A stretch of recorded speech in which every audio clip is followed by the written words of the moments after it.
Kick the tires and light the fires. Do it.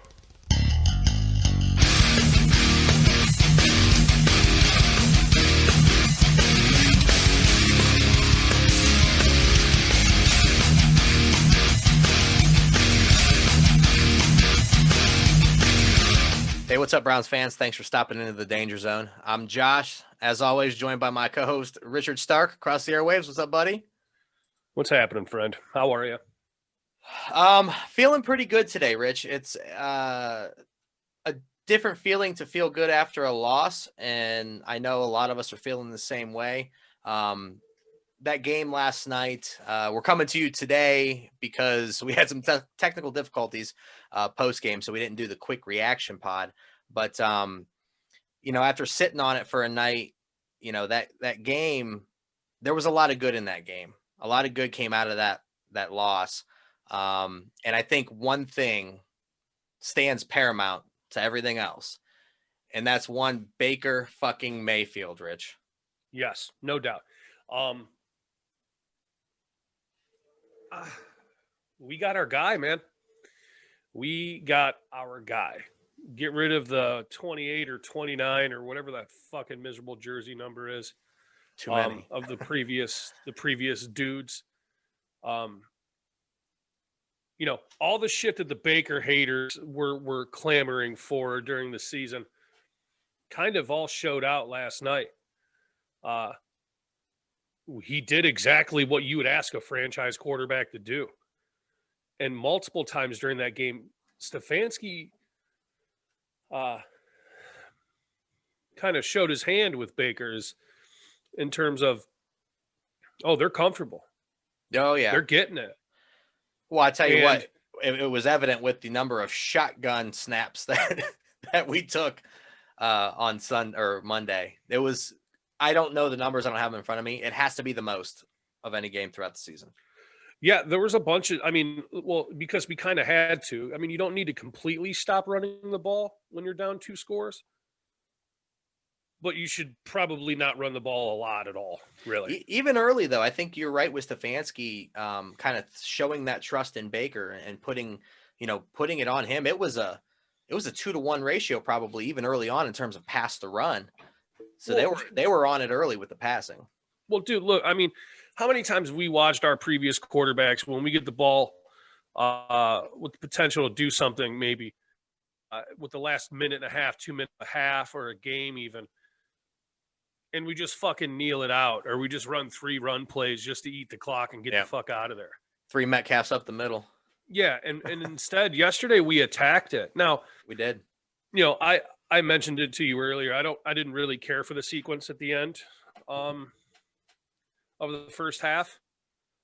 I thought that's the one slip up I could point at Stefanski and say, maybe run the ball there once, make them use their timeout. Yeah. I'm talking about the sequence where we fucking had a chance to score. We didn't. We gave them the ball back and they went down and scored. Right. And then knowing full well, they're like, that's like the worst case scenario, knowing full well that they get the ball on the other side of the half. Yeah. So you cannot, that was literally the worst fucking case scenario that could have happened. It was. And I think, it didn't, he didn't completely blunder it. Like you said, I like how you phrased it, kind of just not really, I don't know, behind that decision-making. Not that necessarily was wrong, I get it. But and it's tough, and I think overall, and we're going to get to Stefanski, but I'm going to jump back to Baker real quick. No doubt. Because I think he answered deserves some questions. Every bit of everything. Well, yes, but he answered some questions, and you started to allude to that a little bit. And one of the things was, from his critics, can he carry a team? Oh, yeah.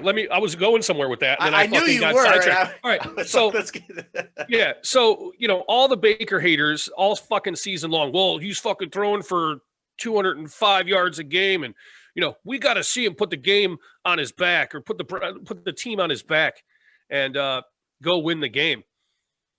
And Baker did everything. Now, interception outside of this. All right. Even with the interception. Yeah. Baker did every fucking thing humanly possible to put you in the position to win the game. Everything. The fucking drive at the end, the multiple fucking drives throughout the game to back-to-back 12-play fucking drives and punching it in the end zone. Yeah. He threw for 2 scores. He ran for 1 more. He made some goddamn fucking absurd throws. He made some bonehead throws, and you're going to have that. I mean, look, nobody's fucking perfect. Aaron Rodgers, who's Jesus Christ on a football field, even makes a fucking mistake here or there. Most definitely. Most now, definitely. they don't get the mistakes usually, in most cases, don't get returned to the 1-yard line. Well, no, look, but I mean, look, even with the interception, it was still an overall good performance. I'm talking fuck the 5th-year option. Yeah, extend him. Extend him right fucking now. He's the fucking guy. The head coach knows he's the fucking guy. If Stefanski doesn't believe in Baker at certain points throughout that game, we're not going for it on 4th down like 3 fucking times in one drive. No. We're not going for, trying to put points on the board at the end of the first half. And we certainly don't get that fucking touchdown with Kareem Hunt's absurd nonsense in the fucking fourth quarter. No. You know what I mean? Stefanski trusts Baker, period. Yes. He trusts him. He's growing in the system. He showed it because we attacked Baltimore. You said it perfectly. We attacked them through the air. We used our running game. We didn't lean on our running game. We used it, and it showed up in a big way too. But we went out there, and Stefanski said, Baker Mayfield's going to win this ball game. And ultimately, obviously, we didn't win the ball game, but Baker proved a lot of things. The back-to-back 300-plus yard games. You talked about that. He can't throw for many yards. He did it against a good defense in Baltimore and a good overall team in Tennessee. And third down throw after third down throw. I've said it earlier in the year. This guy makes tons of big-time third down throws. And I don't want that to go under the radar. And I don't think it is, but I have to say it. He is good on third down. I don't have the numbers in front of me, but man, the big time throws, like 3rd and 15s and shit like that. Right. So I figured something out when I was listening, throughout the week leading up into this game. Third down throws and accuracy in the red zone are probably really close to each other in terms of like the guys that are good in the red zone throwing the ball are probably good on third down. Like the guys similar type of scenarios. Well, yeah. I mean, you got to figure red zone. So you can only stretch the field 10 yards. Yep. On third down, you're not looking to get a 25-yard pass. You're looking to get 7 when you need 6. Similar type of plays. Yeah, I think it has the same type of feel to it. Condensed field, absolutely necessary to put, to make the play, whether it be points in the red zone or get the first down when you're in third. And I mean, dude, he made all the throws. All right. And then that goddamn piss missile he uncorked, 73 fucking yards. I think the number I seen today was 68.9 or something, which is still the longest since like 2017. See, I saw a Pro Football Focus post today that was the longest throw they've ever charted. I thought I don't know. I can't remember. Well, whatever. I mean, it was a fucking monster. Yeah, he launched it, man. It's like, well, why is this? He's only 6 foot. Yeah, but I know a bunch of dudes that are 6'4" that can't throw like that. That throw like they're the fucking guy from the Toyota commercial. Yeah. So, Andy led the team. I mean, dude, look, everything you can make your box of your list of 5 things that every franchise quarterback has. Give me one that Baker doesn't have on your list of 5. There's not one. And that's why you extend him right now. I agree. Look, yeah, you extend him. You find a deal that works, and I'm sure he would be happy to sign a long-term deal, even if it's not going to be I saw it out there about setting a new bar, and I don't think that if they do a deal this time, like this offseason, I don't think it'll be that, but he'll get paid. Trust me, he'll get paid. But it's not going to be the record-breaking deal. I think. Josh Allen and Lamar Jackson are going to get that deal. Yes. I think Baker kind of just being the guy that we need. Well, and you got to look at comfort. He's seeing success in this system. There are going to be draws for him to maybe not try to push or say, no, I don't want to extend. You know what I'm saying? Not try to make it a money thing. And I don't think he is that type. So I'm not going to really go down that rabbit hole with this, but he totally deserves to be extended. And you talk about markers that are showing me this. I just tweeted out, I think he's playing better this year than in 2018. And that's scary because remember how well he played in 20. The world was on fire, and he's playing better this year than he was in 2018. So can he improve? Yes, he can improve. He's proved that, especially over the last 8-10 games, whatever it's been now, this stretch. And people are starting to take notice of this. He's obviously topic of discussion of the cow herds and whatnot, but even Stephen A throwing out, some props to him, saying that we might be the only team to challenge Kansas City. Now, I'm not going to get ahead of myself and really run with that, but seeing these things, the Johnson shout out, the Andre Drummond shout out, seeing these things feels good. I talked about that before. As a fan, that shit feels good, man. And I don't care what anyone says. You can't tell me that seeing positive news about our quarterback and the potential long-term nature of this is good and feels good to hear it. Look, man, I was going to save this for the end, but you kind of put it all out there together. Seeing the team that I saw last night, and I'm not a moral victory guy. Like, I don't give a rat's ass, about moral victories. I think that's just a way to comfort the losers. There's a lot to be excited about with Cleveland Browns football. And the first thing everyone's going to say is, well, but the defense. Understand something. The Browns had two big fucking problems coming in, these last 2 years, really. And that was get the offensive line squared away and let Baker learn and get the system going. All right. They knew. That's why there's a bunch of one-year deals out there. They knew this defense was going to be bad. That's why they didn't go out and sign a bunch of safeties and try to fix, start throwing fucking turds everywhere trying to fix the problem. The offense, you're seeing everything you need to see. All right. And it all looks sustainable. There's on that offense that's over 30 years old. The oldest guy, I believe, is 29. That is true. And that's Treader. So that is true. The offense is in good shape. Maybe the game goes a little bit different with OBJ on the field last night. Yeah. And that's not even getting to the defensive side of the ball, which, this wasn't supposed to be the year that we were making the run to the Super Bowl. All right. It wasn't really even next year. It was maybe the year after we were really going to start to push. I think they jumped the gun. I think they skipped a year here. And I think next offseason we put this defense to, I'm not shitting on this season right now. It's not over. Right.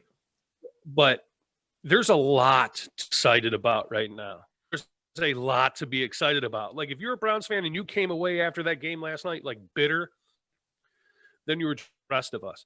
If you're still bitter today, then you're the problem. Then you're just, I don't know. I'm not going to say you're a bad fan, but I just don't think you get it. Well, and I think it's holding true. I think I said it last podcast, maybe. I'm seeing less and less every week because the team's proving, and that's good. If you are a critic that is falling off of the critic wagon and coming back to the light, the good side, right on, man. I'll accept you with open arms as long as you're a Browns fan to begin with. I will not accept you.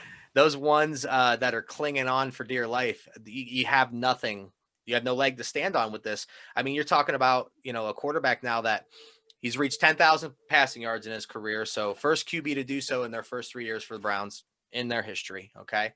You talk about how he's performed in the fourth quarter. He is the highest rated quarterback in the fourth quarter this season. Fourth quarter, when it matters, right? When it matters. Yes. When it's important. Best. He's putting it on his back. He's showing that ability to do that. Right now, he needs to average 238 yards a game to become only the third player in NFL history to have 3,500 passing yards and 20 plus touchdowns in their first 3 seasons, joining Peyton Manning and Andrew Luck. Pretty good company with that. And these are stats to me. Yes, they're numbers, and you can find whatever stats you want to back whatever you want. But these stats that I just rattled off, these things are important to winning. That last one, you could argue maybe not so, but being in the company of those two quarterbacks is pretty good. The kid can play. Okay. It's time to move on from that. It's time to lock that up and move on to other areas of the team, like the defense, and concentrate on these things. Right. So It's time to do that, Rich. They have to, because this fucking defense makes me want to set things on fire, man. It's so bad. Mac Wilson is dead to me. He's Mac Wilson is fucking dead to me. The defense is in my bad category. I got a couple more things in the good category we're going to go over first. So, Baker, we ran through that. You all know where we stand with the Bakesta. Rashard Higgins is another guy I want to talk about. He's been playing pretty well. That man. I agree as well. Get him locked up. He's not going to, we talked about second receiver money, maybe another thing with him, keeping him around with Baker. Maybe not. Maybe I'm naive. Maybe there's not some fucking discount that everyone's going to give the Browns because they just want to stay here and play. But in my head right now, that's how I'm playing it out. Like, these guys are like, yeah, I love this place. I love the guys I play with. Let's make something work. Let's make something happen. And I can hold out hope for that. But Rashard Higgins, he's been coming to the table, Rich. And real quick, before I kick this over to you, because I want to hear your thoughts on Higgins. Everyone talks about the OBJ Higgins thing pretty much because we're better without OBJ, right? I'm air quoting this. This is the thing that's going around. Yeah, I get you. So, just some raw numbers.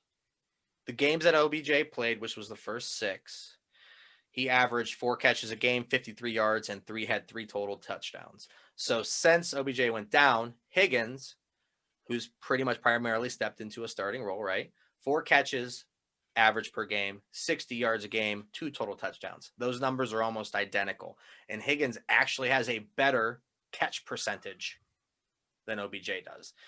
Now, the reason I bring these stats out is because beginning of the year, what was the hype on OBJ? He's healthy. This is going to be his fucking best season, yada, yada, yada. Now, we came out running the football. Because look at our backfield. We came out running the football. Everyone would run the ball with our backfield. We've been throwing more lately, so that does play a factor. But overall, your thoughts on Higgins and how that factors into the receiving core and OBJ? I had mentioned it the last week that I think, there's a chance that OBJ, Landry, and Higgins are still here next year. There's a chance. I agree. I don't think it's very high.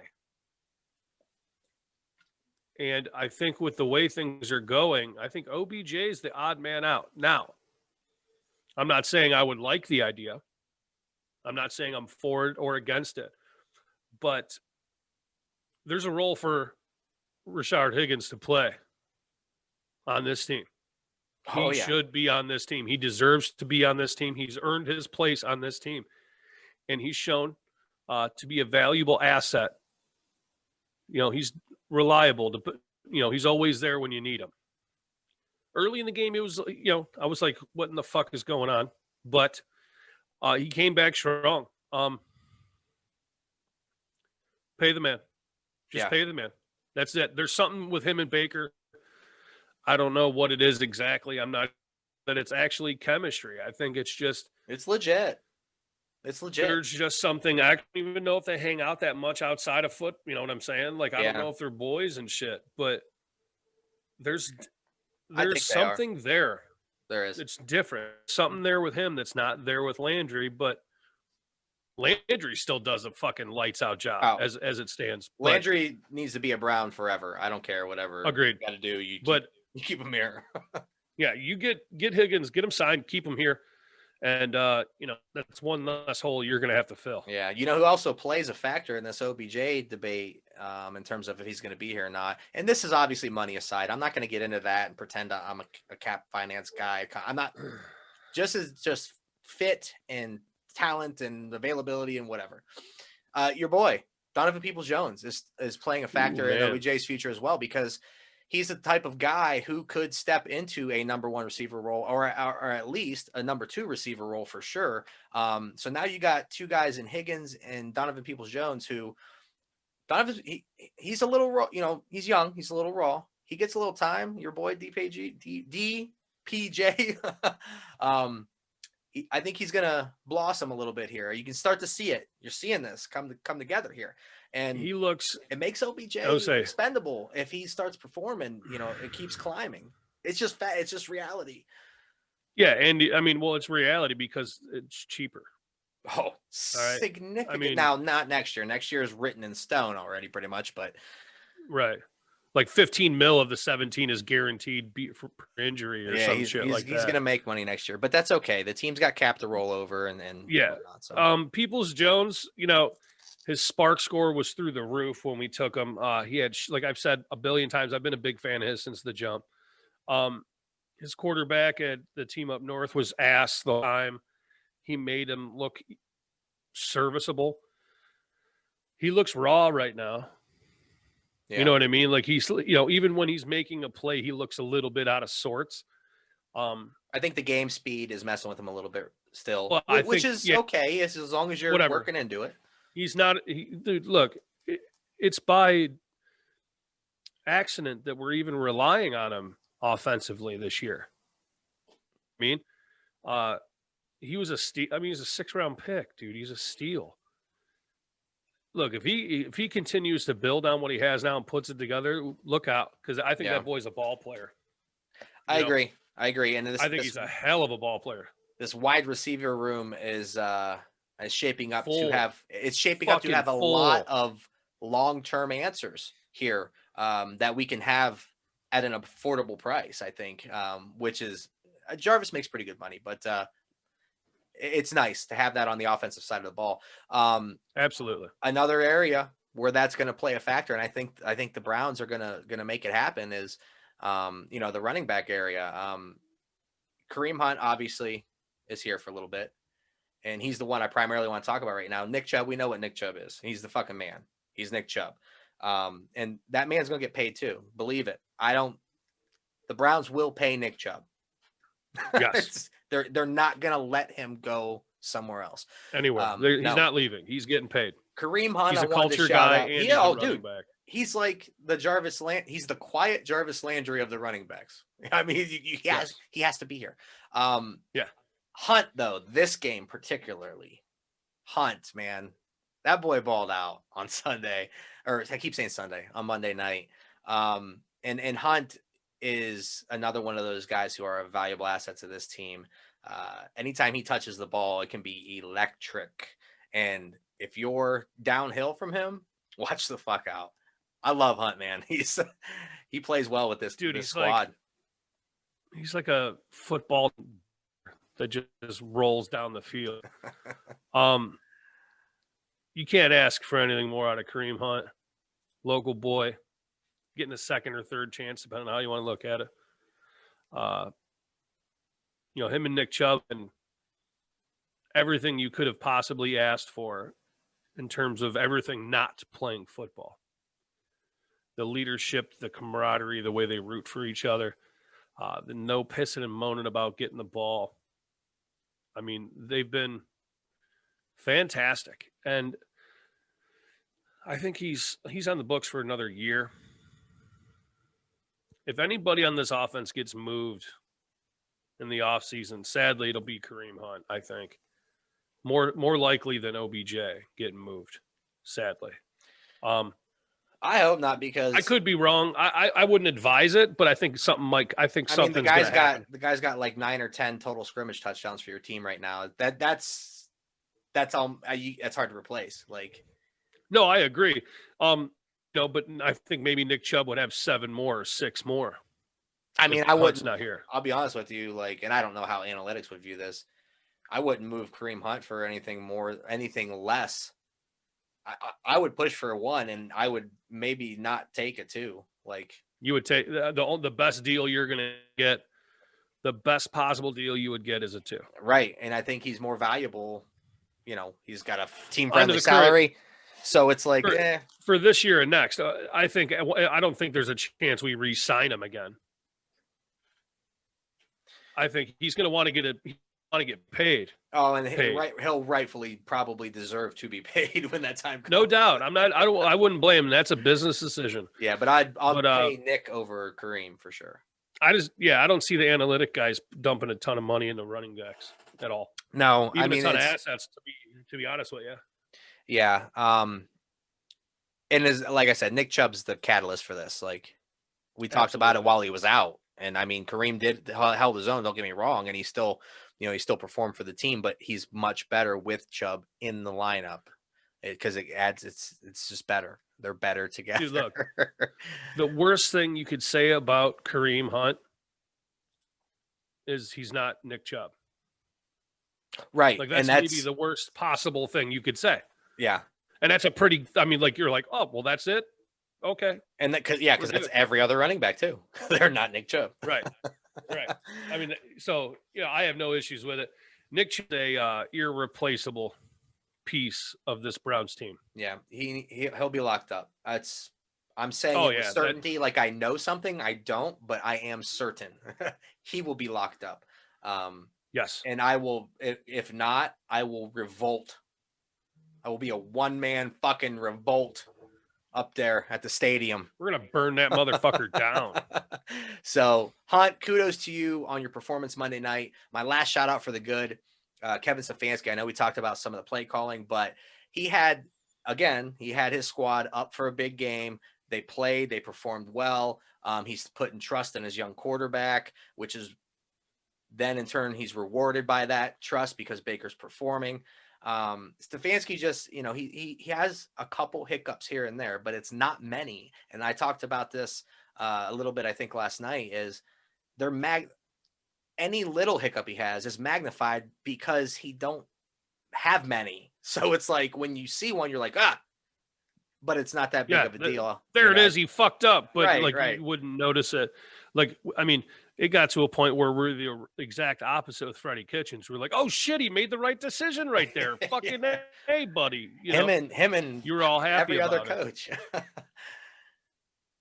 Here. Yeah, I mean, like, I don't have, look, he's the coach of the fucking year, and you can't convince me otherwise. Pandemic year, first year head coach, and you're fucking coaching the Cleveland Browns, who have just chewed up coaches and GMs and players and quarterbacks and draft picks and fucking spit them out. Yeah. At a rate of failure that no one's ever. I mean, Mike, it's statistically harder to be this bad instead of occasionally being good. You know what I mean? Like for so long. So he's the coach of the year. I agree. You can't convince me about anything else. I don't give a shit what happens. Coach of the year. Joe Judge can go fuck himself on a 5-7 fucking football team. Mike Tomlin has the goddamn wheels coming off right now after 2 losses in Pittsburgh. What else? Who else could be up for it? Fuck him. Yeah, fuck him. I mean, there's nobody else. No, there's nobody else as far as I'm concerned. Coach of the year. Coach of the year. Boom. Done. We're moving on to the bad. Defense. All of it. All of it bad. Except the D-line. Yeah, they were able to get some pressure on Lamar, which didn't happen the prior week. I don't think Dallas got 1 sack at all. We ended with 4, 5. 4 or 5, I believe. Yeah. So they were able to get some Vernon pressure. had 2.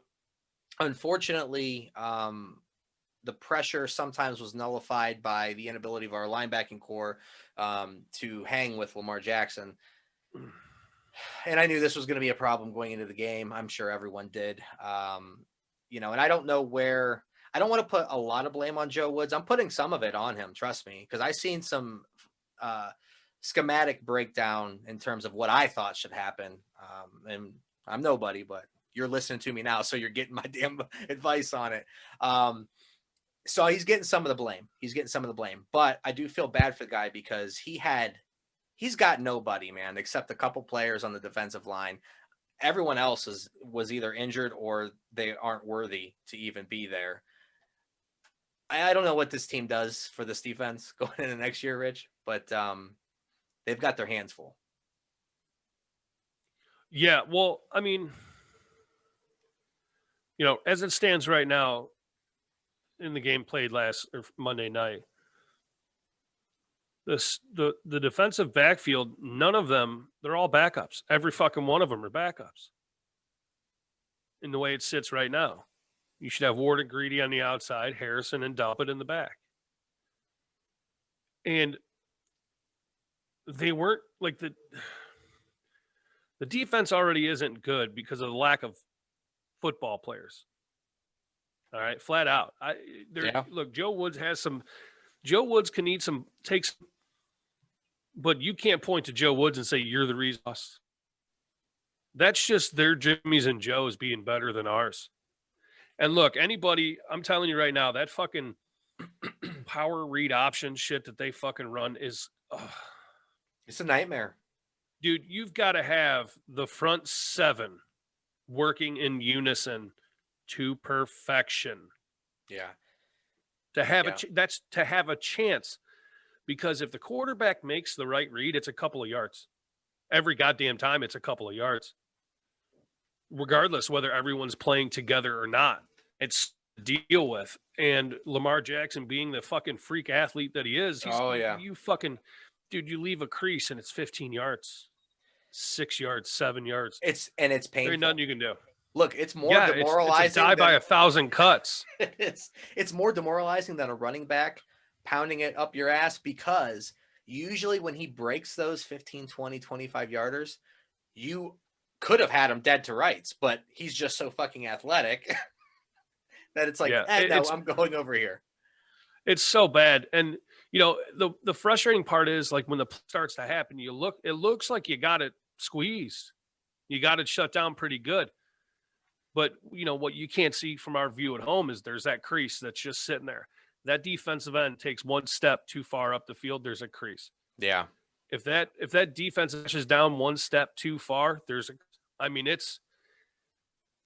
a bitch, man. And it is.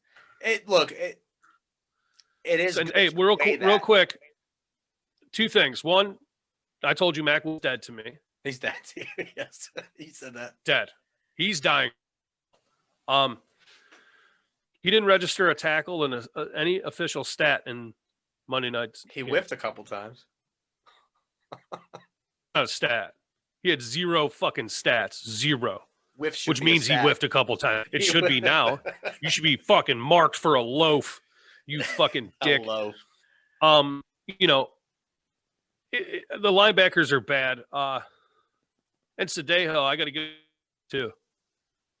That motherfucker came in like a G and knocked himself out. He did too. Look, and I should be laughing at my man Sadejo, but holy shit, did he ever? No, it's football. It's a concussion. You know it's coming. So, yeah. I don't have a problem laughing about it. He was Dude, like, I'm going out in a blaze of glory, motherfuckers. He was a goddamn Japanese fighter, kamikaze in it. He was old boy in Independence Day flying into the alien spacecraft. Yeah, dude. Hey. Sendejo. I mean, knocked himself right the fuck out. You still suck, but I mean, A for effort. I give you an A max for effort. Dude. I'll always cheer for the guys except for Sendejo with effort, and that wasn't play. He tried his damnedest, man. He used his brain to stop him. He tried to use his brain. Look, it was sacrifice. He sacrificed himself for the Cleveland Browns, and I can respect that. I can thank him. I can thank him for that. Now put Sheldrick Redwine back there and fucking let's get moving. Yeah, let's move on with that. So defense as a whole, like I talked about, obviously a lot of things to clean up from that. You're right. We're playing with a lot of backups, injuries going on. You know, they're going to have some work to do because unfortunately this defense is going to be what we're carrying here into hopefully potentially the playoffs, except we'll get Ward back and maybe Harrison. It's still going to be sketchy. I wouldn't get my hopes up. So they're gonna have some work through this offseason. Another bad, and I gotta hit him. I gotta hit Parkey with some bad, because those 4 points could change the complexity of the game, butterfly effect, yada yada yada. So if I'm gonna pass out some bad, I'm gonna give Cody Parkey a little bit of just a little bit of bad. Fuck you. Give them all of it. Get rid of kickers in football. I do. I'm on the fence about that, but I'm kind of leaning towards Get rid of kickers. You fucking kicker. You know what I'm saying? Like those points. Now, look, we didn't lose the game because of the kicker. I'm not blaming Cody Parkey. We make those kicks. The butterfly effect from those kicks changes the entire direction of the game. Yeah, you don't know, what I'm saying. Like, you don't know how it could have shown. Yeah, everything gets fucked. I'm not going to blame a kicker for losing it. You know, you've been good all year, man, and you pick now. Now is the time that you I know. choose to just be like, fucking shank it. I know. I mean, now so this true, is when though. you know what? Come on, dude, you're son of a. And I sat, my wife's in the sleeping while I'm watching this game last night, mind you.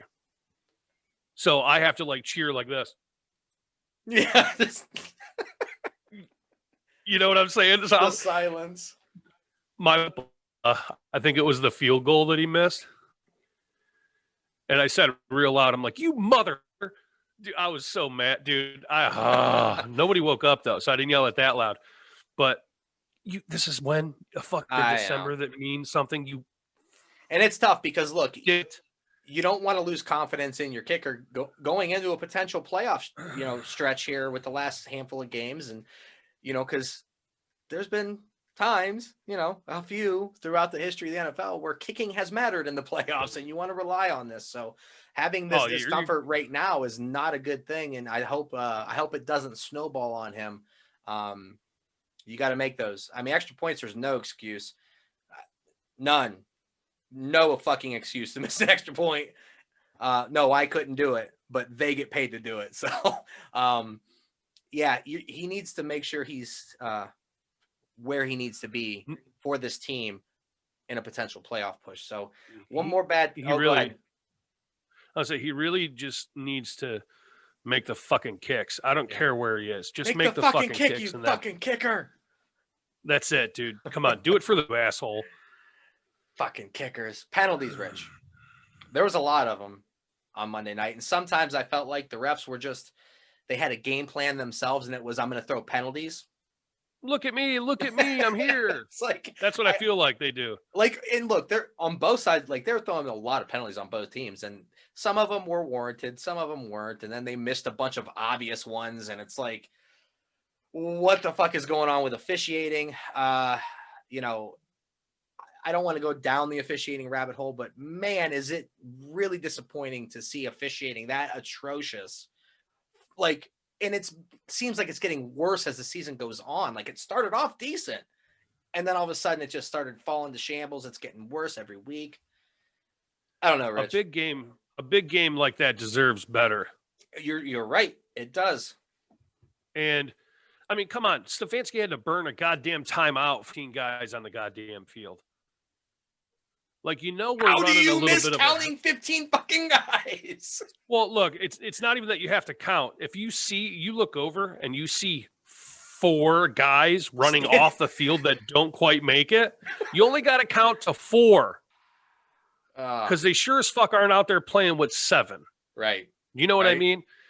The game. I mean, some of the calls, both sides. All right, I'm not going to say it was because we didn't. They're just ticky-tack. Like, look, if there's holding away from the football, the fuck up. Keep your flag in your... Yeah. You know what I mean? Like, there was one, it was just some real light contact, and they called, like, defensive holding or illegal contact, like 3 plays after they missed Jarvis Landry's head almost getting off. You know what I mean? Like, you guys, you fucking dick. You guys are dick. I hope they clean it up, Rich. With the potential for us to see a playoff game. We will. I don't want to see this fucking officiating go downhill, and it's clean it up. Last gripe. Last bad thing. Last gripe on this game. And that's a fuck you to Marcus Peters. You scumbag fucking piece of shit. I cannot believe there's actually human beings who walk this planet that are like that. Given the climate we're in, whether you were fucking negative testing or not, given the climate we're in, number 1, you're going to spit at somebody. Number 2, and I'm not even getting to the best part. That's actually the least of the matter. Number 2, just being a normal human being, you decide to spit at somebody with their back turned to you. Oh, big guy. Bitch move. Bitch move. Number 3, this is what would happen if you did that to anyone outside of a football field, out in public. You're catching hands. I don't care if you're an athlete. I don't care how fucking big you are, how much you bench press. It's a respect thing, and you have none. and you are a pathetic piece of shit. Rant over. Yeah, straight up, dude. You spit on me and I'm punching you in your shit. I'm fucking I swinging. don't care, dude. I'm swinging. Look, if a little baby spits on me, I'm punching that fucking baby. An elderly man spits on me, I'm fucking putting him in the full Nelson, dude, and beating the shit out of him. All right. Now, I've watched Marcus Peters play for a while. I've like paid attention to him, which is to say that I just keep up on his latest fuck up that he's made in his career, whether it be bad choice or just being an asshole. Like, he's overall an asshole. You could just watch an interview with him and he's an asshole. But the only thing that made me feel better is I wonder if he spit on Jarvis before or after fucking smoked and got scored on by Higgins, I believe it was. And he fell down and grabbed his calf like he got hurt because his pride, I guess, is apparently located in your calf. I've known people where it changes the location of where it's located. Sometimes it's in a like, baseball glove. Man. Right. My pride got my eyes. I missed the ball, dude. Yeah. But yeah, fuck that, dude. I mean, look, and I've seen other people mention this throughout Twitter. So like, I'm not trying to be Captain Original.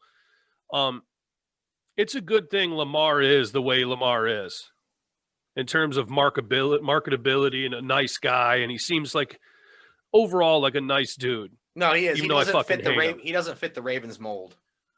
Yeah, thank God for him, because otherwise everyone would see you guys for what you are, which is a bunch of little bitches. Yeah. Little bitches. I mean, and then add to it what's fucking J.K. Dobbins tweets out some fucking smug ass remark on the tweet that says Sendejo's out concussion. Like, are you shitting me? Yeah. You got babied by the NFL because you guys were out fucking playing grab and fucking tickle, spreading the Rona throughout your whole goddamn facility. And then you got a guy spitting at another dude just talking shit. Fuck you guys, dude. I can't wait. This is going to go right. When we start butt fucking Baltimore, I am going to be just awful. I will take full days from work to sit on Twitter and just tweet at balls. Yeah. Nonstop. Can't wait. It's coming. It's coming. The team, we're getting on the path. We're on the path. We're getting down the path far enough for it to be a viable option year in and year out. So that's good. Right now, Rich, the Browns currently still sit at the number 5 seed, even with the loss on Monday night to Baltimore. Still control their own destiny. So obviously there's rooting interest that we have every week now. Colts, Dolphins, Raiders, you want all them to lose. Ravens as well. Pittsburgh, forget about the division. Just let that ship sail. If it by some, there's still a mathematical chance. If it happens, it happens. Great. I'm concentrated on those 3 wild card spots because this team needs a postseason berth. Growth has been great this year. Getting into the postseason and having to go through that process is only going to make this team grow faster and at a more exponential rate. So you want to get into the postseason for sure. And I'm a fucking Browns fan that hasn't seen it since fucking 18 fucking years ago. So I would like to see it. 5th seed. Let's go. Control your own destiny. Yeah. 5th seed is ours for the taking. We have like a 60 chance of making the playoff. Only just beat the Jets.